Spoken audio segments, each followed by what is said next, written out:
येषां मलं शरीरस्य च वैद्यकेन योपाकरोतं प्रवरं मुनीनां पतञ्जलिं प्राञ्जलिरानतोऽस्मि।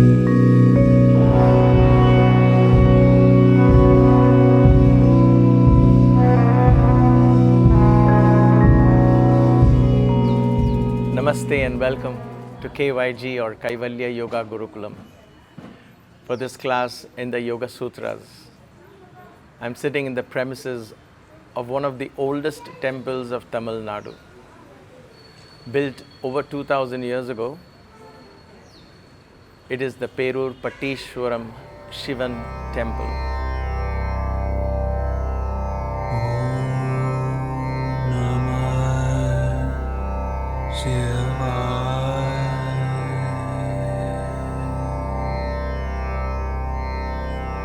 More about this temple later, but for now, let us open our minds to studying this sutra. The 8th sutra of Patanjali's Yoga Sutras goes like this: viparyayo mithyā-jñānam-atad-rūpa-pratiṣṭham. Viparyayo mithyā-jñānam-atad-rūpa-pratiṣṭham.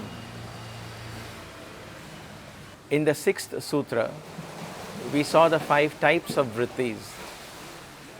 This is the second of those 5 types, viparyaya.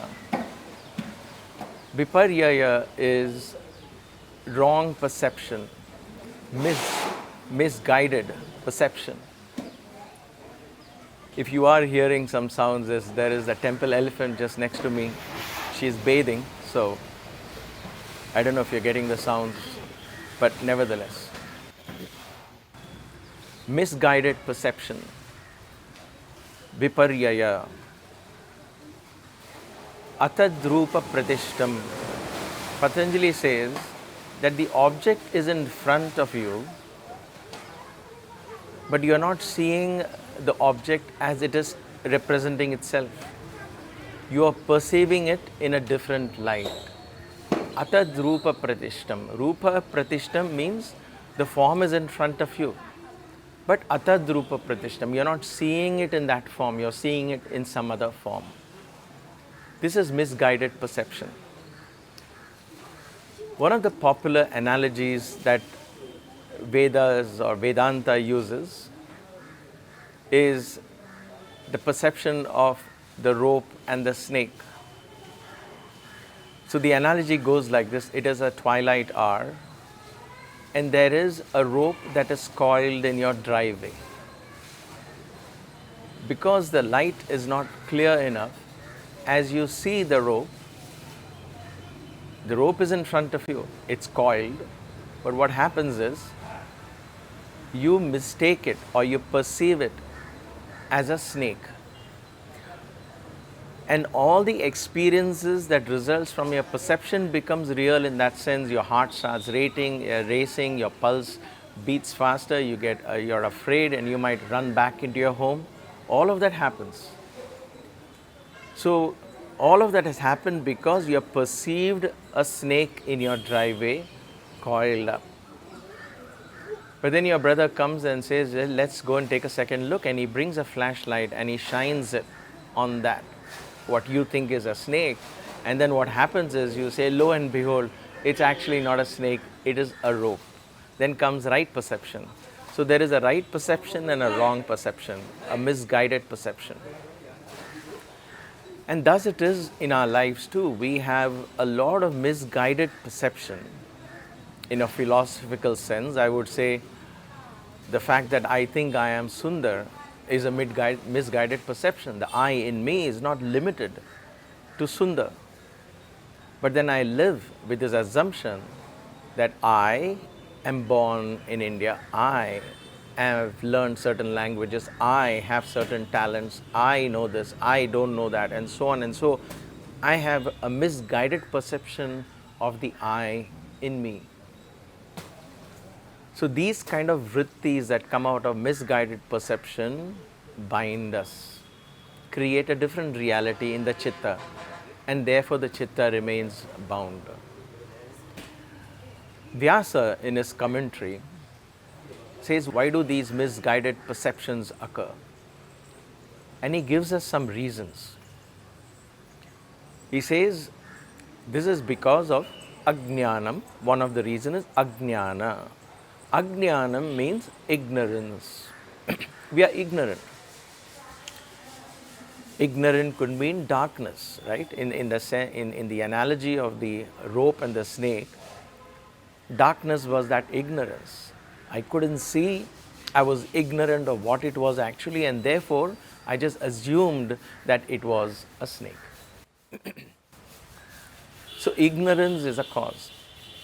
Now when I say I think I am Sundar, I was born on this day, I might die tomorrow, and so on, all of this comes from that misguided perception, from the ignorance that I do not know who I truly am. The real I in me is birthless, it's deathless. But I have perceived myself as being limited to this body. It comes out of ignorance, ajnāna. So anytime we do not know about a particular subject, we do not truly know what is the truth in our circumstances, we jump to conclusions, and oftentimes we end up with a misguided perception, with a wrong perception. So ignorance is one reason, ajnānam. Then Vyasa says another reason, that is called asmita. Asmita is the I-ness. The I in me itself causes misguided perception. For example, even from a point of view of pride or ego, the moment I am in the picture, then I start perceiving things based on the I. So if you ask me, is east to the left or right? I will say it is to the right based on where I am sitting. It is to my right. East is neither right nor left. It depends on where the I is, I am. So perceptions change because it revolves around the principle of I. And therefore asmita is another cause for misguided or limited or wrong perceptions. So we had ajnānam, asmita, and then Vyasa talks of two, and I'll mention this as a pair rather than one after the other. And this comes as a pair. It is called raga and dvesha. Raga is attachment, craving. Dvesha is hatred. So attachment and hatred. Okay? Craving and aversions. Attachment, aversion. So on the one side you have an extreme, craving, attachment, passion. On the other side is aversion, hatred. I want, I don't want. And almost if you see our lives, it's a pendulum swinging between these two extremes. We are just caught up in between these two extremes. From one of my previous classes, somebody had asked a question, where do emotions fit in? This is where emotions fit in. Thoughts which are colored by aversion or attachment, and anywhere in between aversions and attachments, then they are all called emotions. And what happens when there is emotion in a thought? Emotion colors the thought. I like this, and therefore my perceptions about this will be very different from someone who doesn't like that. For example, you like ice cream. I don't like ice cream. Our perceptions around the ice creams will be very different based on our likes and our dislikes. And therefore, these perceptions are not real perceptions, clear perceptions. In other words, true perceptions. They are colored by attachment and aversion, or anywhere in between these two extremes. So take a few moments and analyze what are the qualities of the vrittis. Are they caught in between these? When we read a news item on newspaper or on YouTube or on the internet, when we watch a particular show, when we look at a particular person and we define he or she is beautiful or handsome, When we look at an event and we are quick to make a judgment call, where do those judgments come from? How is beauty defined? Who defined beauty or who defined ugliness? Aren't these borrowed perceptions? And the million-dollar question is, are we living on borrowed perceptions? So ignorance, the sense of I, the I-ness if you will. So ajnânam, asmita, and then attachment, raga, and dvesha, aversions. And the last one is abhinivesha. Abhinivesha is simply described as fear of death, the sense of temporariness, if you will. The knowing that I may not live long, that colors our perception as well.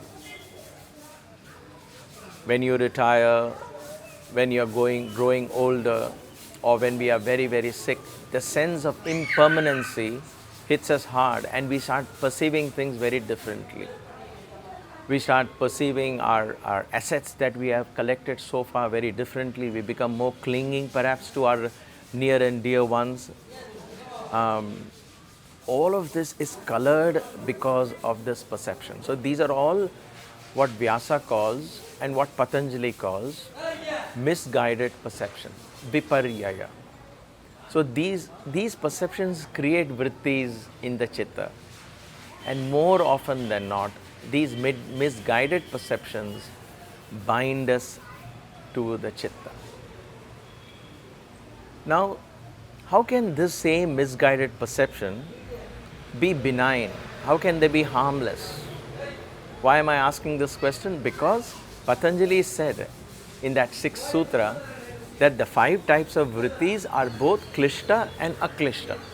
Correct? If you recall. How can these be benign or harmless? So I look at an idol of Shiva, let us say, in this beautiful temple. That is just a rock in front of me. And I bow down and pray to that, because that becomes a symbol of something larger than life. The rock in front of me is simply a stone made of granite. However old that could be, it is still just a stone. So my perception of that rock being a symbol of something larger than life could be called a misguided perception. But yet, that perception is actually liberating. Right? Because what does Patanjali define? Atad-rūpa-pratiṣṭham, the rupa or the object, the form is in front of you, but you're perceiving it as something else. A simple stone can become a god for me.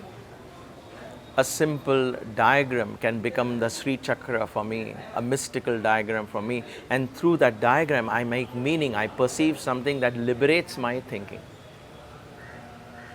So you see, misguided perceptions, in this case misguided is quote unquote, actually liberates you. So misguided perceptions are not all the time binding, they can also be liberating. At this point in this class, we simply have to understand the kind of vrittis that are coming into the chitta. We have covered 2 in the last class. We covered pramana, that which comes through our senses. This one is viparyayo. There is an object, there is an experience that comes through our senses, but we perceive it differently. As always, thank you for giving me the honor of sharing these ancient teachings from these ancient temples. It gives me the greatest privilege to do so, and I never get tired of saying this. Stay blessed and stay inspired until we meet again. Namaste.